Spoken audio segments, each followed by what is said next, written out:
Okay.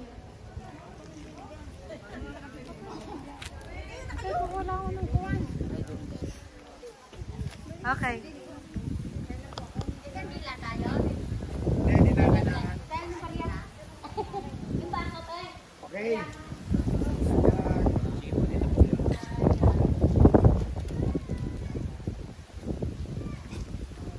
Magandang hapon po sa ating lahat. Naririto po tayong lahat para ihandog at pasalamatan ng ating Panginoon sa kanyang pagpapalang ibinigay sa atin pong mga kapatid. Kaya bago po tayo mag-umpisa, tayo muna po ay humingi ng patnubay sa ating Panginoon. Tayo po ay manalangin. Dakila namin amang sumasalangit sa pangalan po ng aming Panginoong Hesus at sa banal na Espiritu mo na gumagabay sa bawat isa sa amin.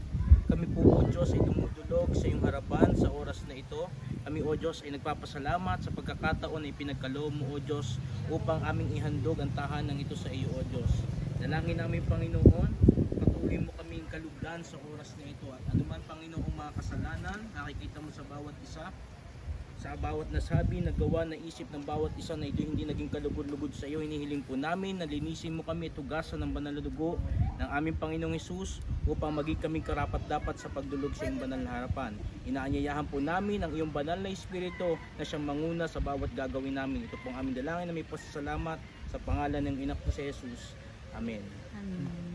Bago po tayong mag-umpisa ng ating pong gagawing paghahandog ng tahanan, nais ko muna pong basahin sa inyo ang isang talata sa banal na kasulatan doon po sa Awit kapitulo 127 talata pong isa. Ang sabi doon, maliban na nga na si Yahweh ang nagtatag nitong bahay, ang ginawa na nagtayo ay wala ring kabuluhan. Tunay nga po na ang bawat pagpapala ho, ito ay ibinibigay sa atin ng Panginoon sa mga tao na karapat-dapat tumanggap ng pagpapala. At tayo po ay ating kinikilala na ang Diyos ang pinagmumulan ng lahat ng bagay. Kaya po tayo mayroong mga pagpapala sapagkat binigyan tayo ng Diyos ng talino, ng kakayahan, binigyan tayo ng kalusugan, ng kalakasan upang tayo ay makagawa at nang sa ganoon ay makamtan natin yung mga pagpapala na ating inaasam. Sa oras pong ito, nakikita natin na napakarami po ang dapat nating ipagpasalamat sa Diyos sa panahong ito. Marami sa atin ang dumadaan sa maraming mahihirap na parte ng ating buhay. Pero tayo po ay nagpapasalamat sa Panginoon sapagkat sa kabila ng mga nangyaring dumaang mga kung anong kahirapan, kung anong mga pandemya, pero ang Panginoon po ay mabuti sapagkat may pagpapala pa rin tayong tinatanggap sa Diyos. Kagaya po ng tahanan ito. Ang pagpapala po ay simbolo ng kabutihan ng Diyos sa ating buhay. Kung wala po ang Panginoon, wala po tayong magagawa. Kaya sa bawat po gagawin natin, dapat lamang po lagi nating unahing pasalamatan ng Panginoon sa lahat ng ating tinatangkilik na bagay. Kaya ito man ay material, kaya ito man ay iba pang aspeto ng ating buhay, ipagpasalamat natin ito sa Diyos. Sapagkat siya ang lahat na pinagmumulan ng lahat ng bagay dito po sa atin. At tayo po ay papasok na. Inaanyayahan ko po ang bawat isa na sumama po yung pong langis na ating gagamitin para po ipanalangin natin bahay. Dito mga dito. Ito po yung Dito po tayo mag-uumpisa.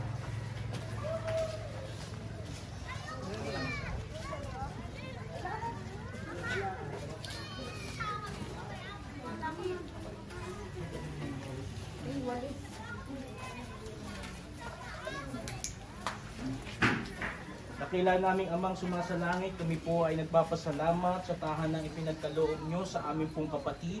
Sa oras na ito, O Diyos, inihahandog namin ang tahanang ito, Panginoon, na hinihiling namin na ikaw ang papaknubay at gagabay sa tahanang ito, O Diyos, sa bawat pundasyon ng tahanang ito, Panginoon. Ikaw ang hawak, Panginoon.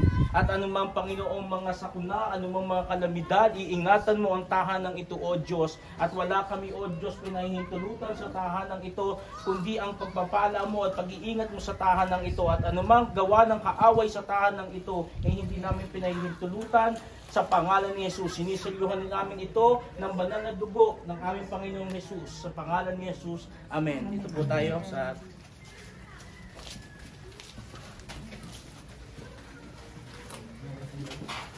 Ito po ang kainan.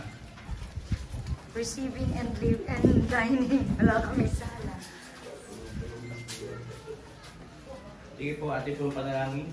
Nakilala namin ang mga sumasalangit, muli po kami dumudulog sa iyong banal na harapan. Lord, ito ang bahagi ng tahanan na tumatanggap, O Diyos, ng mga panauhin. Maging ito ang bahagi, O Diyos, ng tahanan na kung saan sila, O Diyos, ay nagsasalo-salo sa masamang kumakain. Panginoon, sa oras na ito, hinihiling namin, lagi mong pupunuin ang tahanan ito, ang bahagi ito ng tahanan ng O Diyos ng mga pagpapala, Panginoon, at patuloy lahat, O Diyos, ang tatanggaping tao dito sa lugar na ito, Panginoon. Ikaw, Panginoon, din ang magpapala, Panginoon, sa kanila. At inihiling namin lahat ng papasok na tao sa lugar na ito, O Diyos, ang dala nila ay pagpapala, Panginoon, sa pamilyang ito. Ito po ang aming dalangin na may pasasalamat sa pangalan ni Jesus. Amen.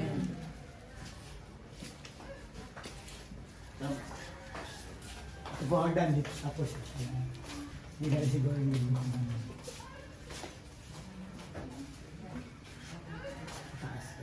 Nakilala namin ang mga sumasalangit. Ito po ay simbolo, O Diyos, na mayroong pang hindi tapos sa tahanan ito, Panginoon.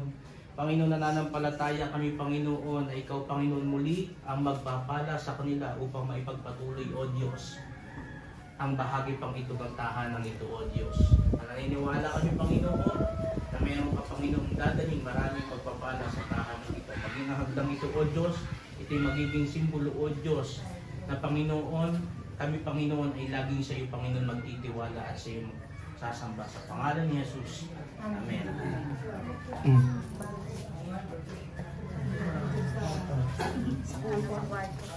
Ito po ay kwarto na Tito Pera tsaka ni Joy. Guest room. nakilala namin ang mga sumasalangit. Kami po ay muling dumudulog sa iyo, Panginoon. Hinihiling namin, Panginoon, ang kapayapaan, ang kalusugan, Panginoon, at pagmamahala ng lahat, Panginoon, ng mga tao na tutulog, Panginoon, magpapahinga sa lugar na ito, O Diyos. Patuloy, Panginoon, hindi namin pinahintulutan sa lugar ito ang anumang gawa ng kaaway, Panginoon. Nililinis namin ang lugar na ito ng banal na dugo mo, Panginoon.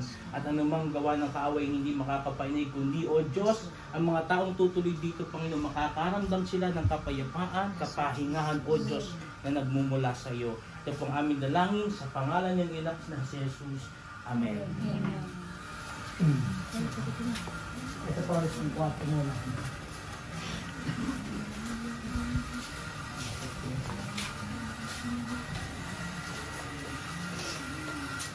Ilan namin ang magsumasalangit. Ito po ang simbolo, O Diyos. Panginoon, ito ang tuluyan, O Diyos, na nagmamay-ari ng tahanan ito, O Diyos.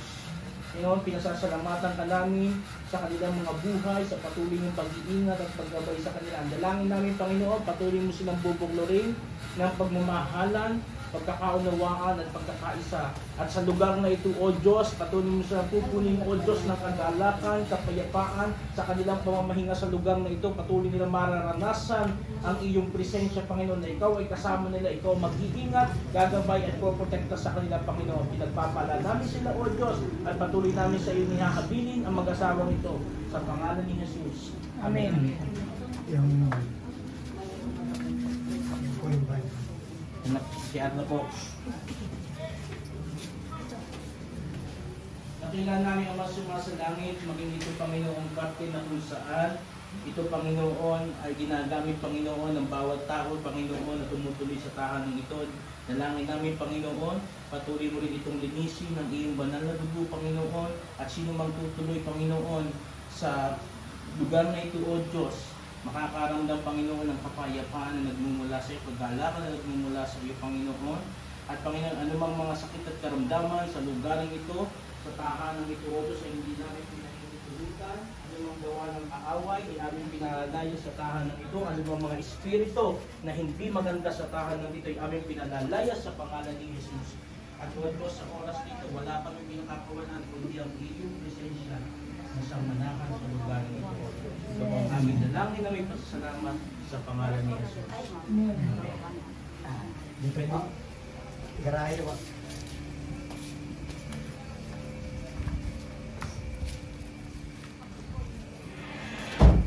Dakila namin Ama, sumala sa langit, kami po muling dumudulog sa iyo. Inanalangin namin ang bahaging ito ng tahanan na kung saan, O Diyos, dito Panginoon ang sasakyan, Panginoon, anumang sasakyan ang papasok sa tahanan ito, O Diyos, kayo mag-iingat, kayo magagabay at papatnubay, Panginoon, sa sasakyang yon. Maging sa bahagi ng tahanan ito, Panginoon, hinihiling namin, linisin mo rin, O Diyos, ng banal na dugo ng aming Panginoong Jesus at anumang Panginoon, mga espiritu, Panginoon, na hindi maganda sa lugar ito ay aming pinalalayas sa pangalan ni Jesus. At Panginoon, nananampalataya kami na maraming Panginoong sasakyan ang ipagkakaloob mo sa pangalan ni Jesus. Amen. Yes, yung kila ito. Kila Jun. Pwede na po tayo magsaboy ng Ayaw ni man kila Jun. barya. Wala pong... Wala ko daw sa sige. Isa mo na rin Pastor, ito, isama mo Pastor, na itong natin buong natin. lupa na to. Kapatid na rin ang may-ari nito. Dito na lang isang ano na lang din. Okay lang. Nakila namin amang sumasalangit, pinasasalamatan ka po namin sa lupang ito, O Diyos, ay pinagkaloob niyo po sa kapatid ko ng aming Ate Panginoon, si Ate Liz, Panginoon. Pinasasalamatan ka namin sa pagpapalang ito. Dalangin namin, O Diyos, sa oras na ito, linisin mo ito, Panginoon, sa anumang Panginoong mga gawa ng kaaway, anumang mga espiritu na hindi kalugod-lugod sa lugar na ito, hindi maganda, pinalalayas namin sa lugar na ito, O Diyos. At wala kami, O Diyos, pinakakawalan sa lugar na ito, kundi, Panginoon, ang kapayapaan at kagalakan na nagmumula sa iyo, Panginoon. Maging ang lugar na ito, O Diyos, maging ang tahanan na ito, magiging pagpapala sa may nagmamay-ari nito. Ito pong aming dalangin na may pasasalamat sa pangalan ni Jesus. Amen. Amen. Yay! Thank you very much. Amen.